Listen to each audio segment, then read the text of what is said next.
You want reality TV? Follow us as we show you the side of police chase videos you normally don't see. Wild arrest, kamikaze crooks, and some of the most intense moments caught on video. Next on Hot Pursuit.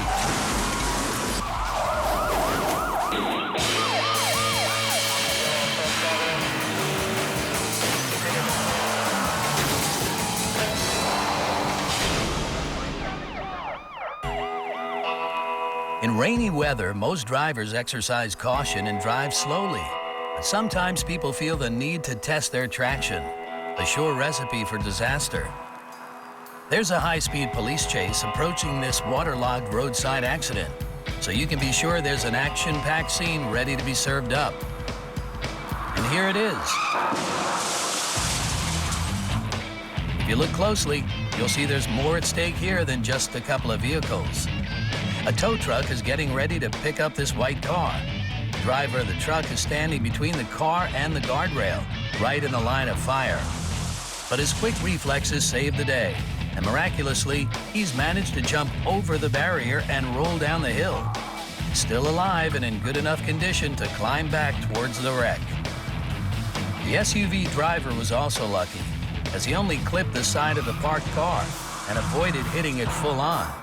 He also was able to walk away uninjured. Time now to call in a tow truck to tow the tow truck, and hopefully, those tow trucks won't end up needing tow trucks too. We've seen some pathetic getaways on Hot Pursuit, but this one has to go down as the worst of them. Police are chasing the subject in this car after receiving reports of a shooting incident. The suspect could be extremely dangerous. But given the fact that he's waving hello at the police through his sunroof, it's more than likely that he's just crazy. If he had kept both hands on the wheel, he might have been able to avoid driving head first into another vehicle. Perhaps the dark sunglasses are a problem, because when he runs face first into a street sign, it becomes clear he doesn't have a clue where he's going. The police arrive with weapons drawn, but they probably won't need them. This guy is just the kind of criminal who'd walk straight into a jail cell if you left the door open. Either way, the officers take the suspect down behind the bushes, while the helicopter pulls away to look for criminals that actually pose a threat. The future isn't bright for this hopeless criminal, but he keeps those sunglasses on all the same. He probably thinks they just make him look cool, even though he's just been packed into the back of a squad car headed for prison. After leading police on a chase, crashing his car, and getting beaten up by a road sign, this crook doesn't look cool at all. He just looks stupid. The defining feature of most car chases is that the crooks typically are driving away from the police. So when this suspect drives right into the waiting hands of this police officer, it seems like such an easy arrest that the squad car won't even be needed. But the suspect manages to slip away. So the officer gets behind the wheel and puts the hammer down. The suspect seems to be gaining an understanding of the concept behind car chases, but makes another mistake by failing to drive on the road. Not only are the pursuing officers forced to keep an eye out for things like trees and other cars, but the cops have to watch out for other obstacles, like this stop sign. The suspect has returned to the open road, and the police can finally hold up their end of the deal. And the officers do just that, giving the guy a little nudge that puts his car out of service. The officers get out of the cruisers and bring the car chase to its standard ending, preparing the perp for a long stay in jail. Next on Hot Pursuit, these criminals skip the chase and go straight to the hospital. And it's off to Disneyland for these juvenile delinquents.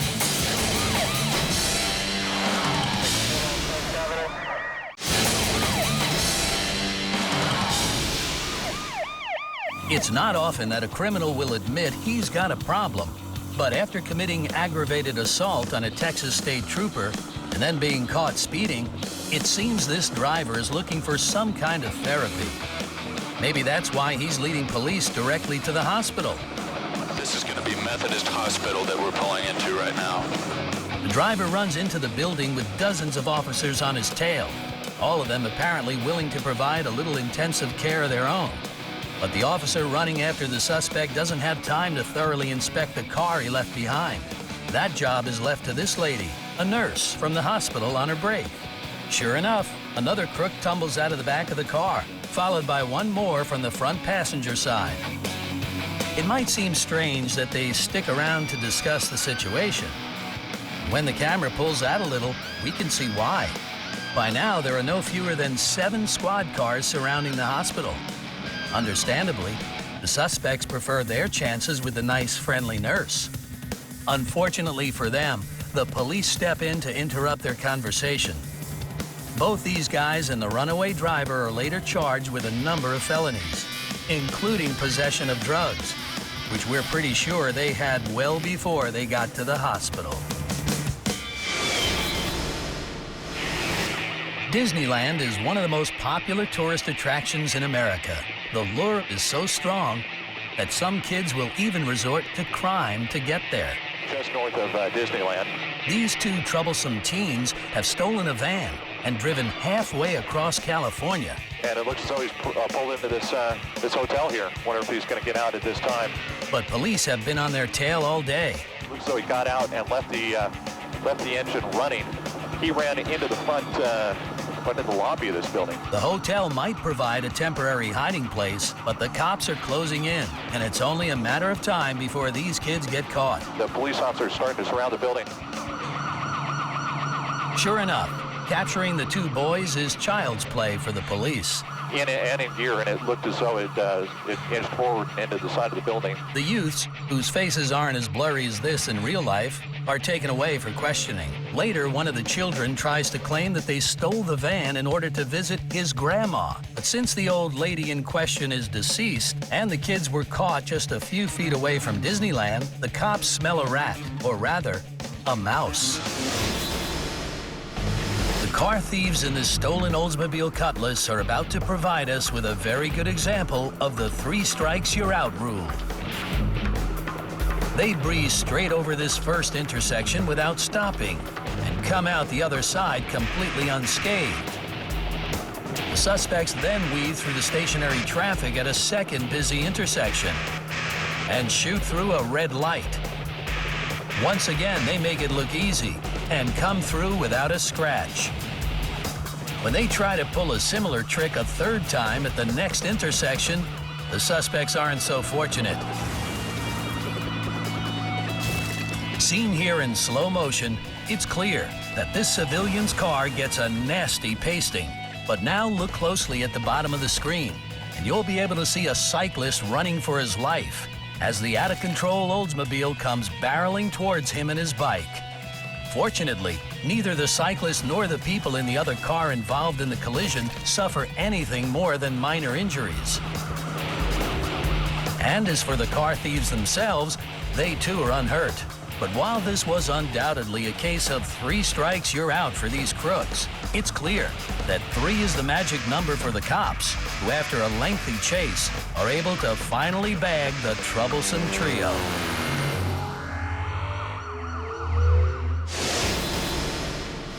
Driving on the highway can sometimes be dangerous. There can be situations like this one, right outside of Minneapolis, where we see a spectacular rollover. In slow motion, it's easier to see what happened. The car here has stalled, right in the middle of the rush hour traffic.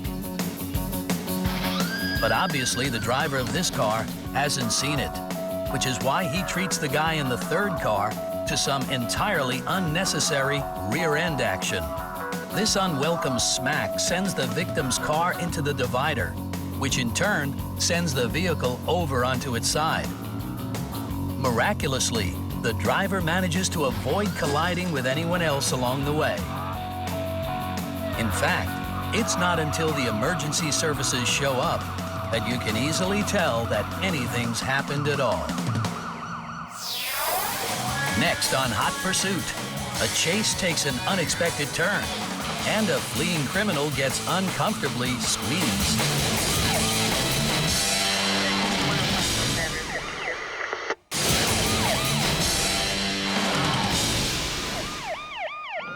It's a cold, icy Utah afternoon, and reports have been coming in of car thieves operating in the area. This West Jordan police officer thinks he might have found them in this stolen white van. Sometimes it can be quite hard to get into the mindset of a criminal, but no amount of training would help the police understand why anyone would want to steal a vehicle like this. Okay, so it's got a roof rack and comes with a free ladder. But surely there can't be much demand for old painter and decorators' vans on the black market. Undeterred by the bad business sense behind his endeavor, the van driver continues trying to evade the police. The chase continues through the landscape of residential Utah, occasionally punctuated by a near miss. Plenty of driving on the wrong side of the road, and even a near rear-ender or two.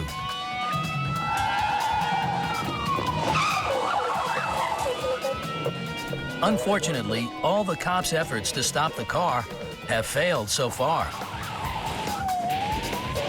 At one point, it looks like the officer is in danger of losing his suspect altogether. And it's not until the crook steers his van off the road through the snow and plows into a fire hydrant that the chase finally comes to an end.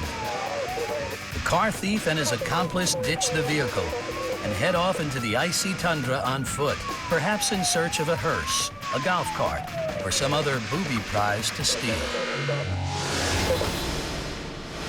As a police officer in a coastal town, you'll often come across drug smugglers trying to import their goods into the U.S. from overseas. So if at any point you need to chase one down a river, across the high seas, or down an extremely wet road, you should probably consider swapping your squad car for a boat. Boat chases work in a similar way to other vehicle pursuits, except that they're not as fast or exciting. Additionally, many of the police intervention techniques used on dry land are completely ineffective when you're in the water. The spike strip, for example, is a lot less useful in a maritime situation, not just because the Stinger has a tendency to sink, but also because boats don't have any tires to burst. You can't use the tactic of ramming your suspects off the road either, mainly because there isn't one. And then again, a standard issue police boat probably wouldn't make much of a dent anyway. In the long run, it's much safer and more effective to leave aquatic drug busts to people who spend their lives on the ocean, like the Navy. With bigger boats and plenty of manpower, the Navy is particularly well suited for dealing with tasks like large-scale drug smuggling. These bundles contain a $165 million stash of Colombian cocaine and were seized by the crew of the USS Callahan off the California coast. With a drug bust as big as this one, it's the Navy's responsibility to take photographs to document the seized narcotics. So, if the way ahead looks wet, it's all aboard for a boat chase. But if your police speedboat just isn't making any waves, then it's smart to let the guys in the Navy take over the job. Helicopters provide a useful vantage point from which to keep an eye on police chases. Eastbound turn. But occasionally, the accompanying commentary from the camera operator can be just plain annoying. Whoa, did he hit that van? It's quite obvious he didn't hit the van. Van, did he hit him? No, not even a little bit. Just barely. No. Almost hit that van. That's better. In fact, the guy in this LA chopper is probably the only person in the world who could get excited about the police actually pulling back from a chase with a suspected stolen vehicle. The police officers are backing off rather dramatically. To spice things up, he resorts to inventing things. People jumping out of the way, as you can see. If you can see anybody jumping out of the way at this point, then why not write in and point them out to us? But just when you've managed to tune out the cameraman's pointless commentary, the good news here is there's not much traffic on the street. An actual chase comes to the rescue.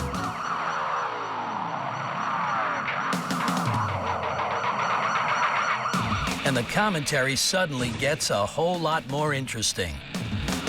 There we go, a traffic accident right there with the police officer. The person's still trying to get away. This person's going to continue to try and ram the officers. The police officer wedges the suspect between the curb and his own vehicle. And the commentator in the chopper finally says something we can all agree with. This person is completely boxed in. Next on Hot Pursuit, one man has a thing for off-road driving, and a trucker decides to play bumper cars with police.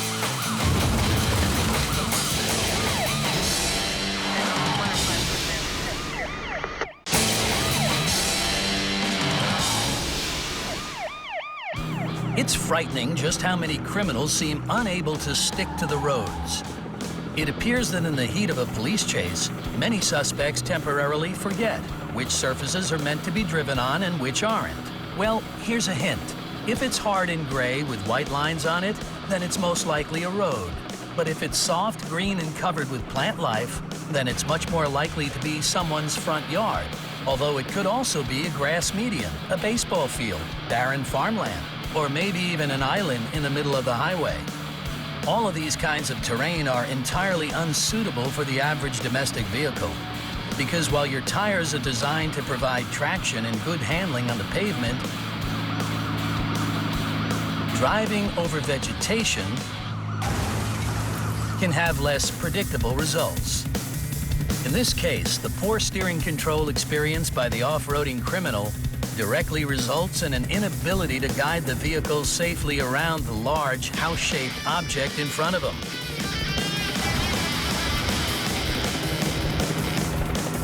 And it makes him look like a bit of an idiot.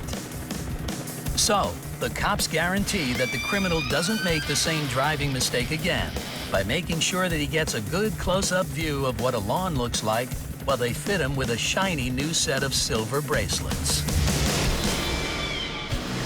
Regular viewers will already be familiar with the hilarious hijinks caused by the many drunk drivers we've featured on the show. A drunk person behind the wheel of a car is one thing. When the vehicle in question is a huge truck, well, you can imagine that the stakes might be a lot higher. But because this is Hot Pursuit, you don't have to imagine anything, because we've got it all on tape. This crash is no accident. The driver of the truck doesn't like the fact that the cops are trying to box him in and has decided to throw his weight around.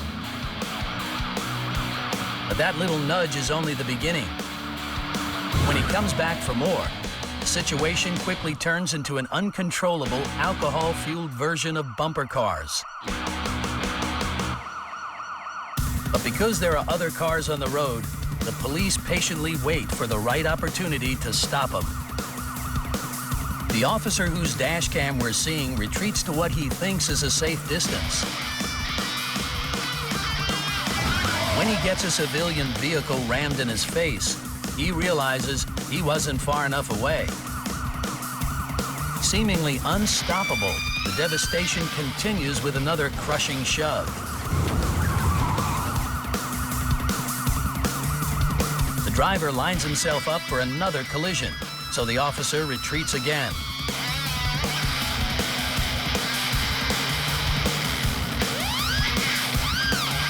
The officer thinks he has finally found the right opportunity to leap into action.